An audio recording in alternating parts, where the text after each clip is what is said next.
देखिए 2 एफआईआर अगर दर्ज हुए हैं तो उसकी कॉपी नहीं मिली है किसी को नहीं मालूम अभी तक कि उस एफआईआर में क्या है, कौन सी धारा है, कौन सी नहीं है। जब ये लड़कियां मेडल जीत के आती हैं तो हम सब ट्वीट करते हैं, सब कहते हैं कि हमारा गर्व है।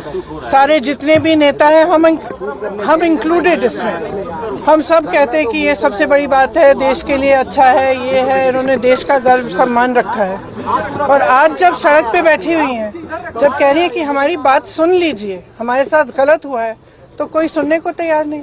पुलिस ने कहा 2 एफआईआर। मैंने आपसे, आप बार बार यही कह रहे हैं, मैंने आपसे कहा ना, अगर एफआईआर दर्ज हुए हैं तो कम से कम इनको दिखाना चाहिए कि क्या है, कॉपी देनी चाहिए। मैं आपको पुलिस का स्टैंड बता रहा हूँ। पुलिस का ये कहना है कि 2 एफआईआर उन्होंने इंडिविजुअली दर्ज किए हैं। एक पॉस्को एक्ट, क्योंकि एक माइनर लड़की है, उसकी शिकायत पर पॉस्को एक्ट की धाराओं में। दूसरी जो है छेड़खानी के आरोप में, जो कि सीनियर महिला पहलवानों ने की है। और अब इन्वेस्टिगेशन को लेकर जो होना चाहिए उसको लेकर आपका क्या कहना है? दूसरा ये अरेस्टिंग की जो बात, देखिए सीधी सी बात है, इतने जो सीरियस एलिगेशंस हैं इस शख्स के बारे में, तो पहले रिजाइन तो करें, उनको पद से तो हटाएं। जब तक पद पे हैं तब तक प्रेशर डालते रहेंगे, तब तक करियर बर्बाद करते रहेंगे लोग। इन्वेस्टिगेशन चल रहा है, इसका मतलब क्या है?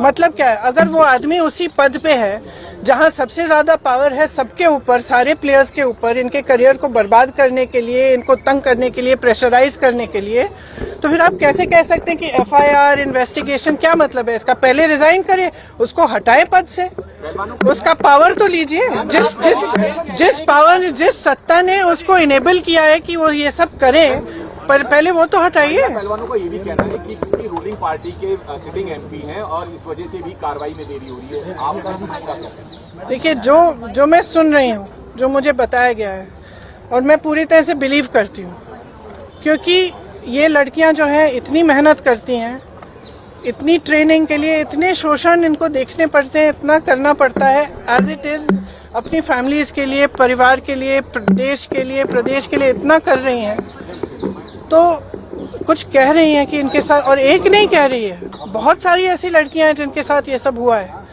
तो मैं समझना चाहती हूँ, एक्चुअली मैं समझना चाहती हूँ कि सरकार इनको बचा क्यों रही है। कैसे देखती हैं आप? क्योंकि खेल मंत्री लगातार कह रहे हैं हम बातचीत कर रहे थे, एफआईआर कभी भी हो सकती है, हमने कई राउंड की बातचीत करी।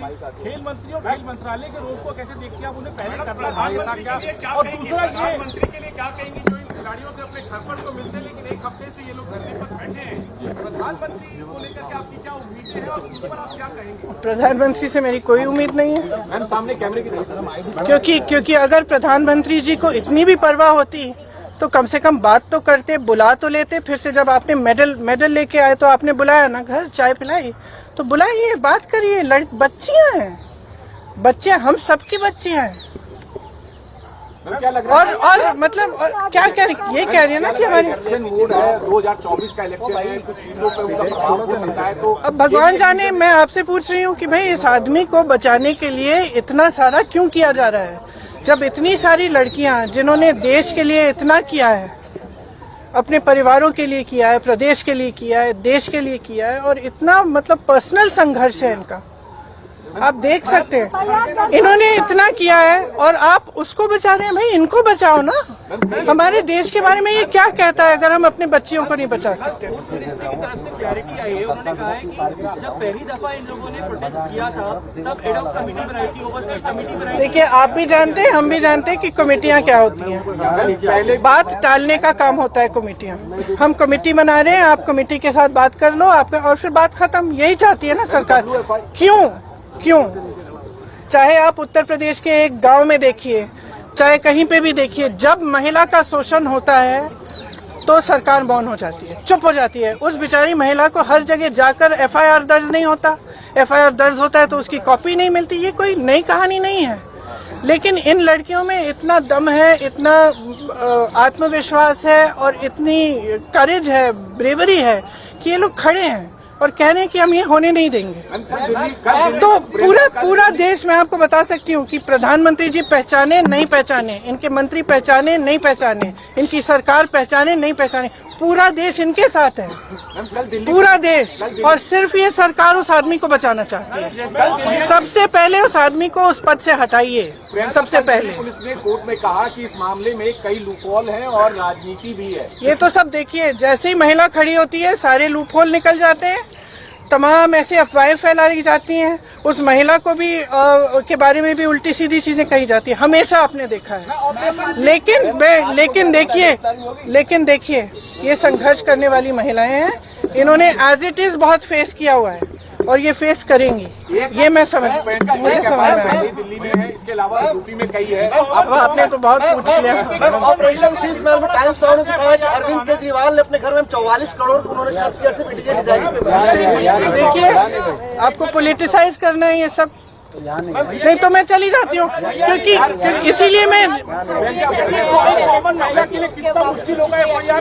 यही तो बात है। तो एक्शन तो तब होगा जब पब्लिक प्रेशर आएगा। फ्रैंकली आज ये स्थिति है कि पब्लिक इनके साथ है, पब्लिक प्रेशर डाले। मैं इस देश की हर एक महिला को, हर एक लड़की को कहना चाहती हूँ, ये लड़कियां अकेली खड़ी हैं यहाँ, आप इनके साथ खड़े हो और इनकी आवाज को आप बुलंद करो, क्योंकि जब तक आप खड़ी नहीं होंगी तब तक कोई एक्शन नहीं होगा। इस मामले को निपटने की कोशिश होगी, उसके बाद कुछ नहीं होगा। तो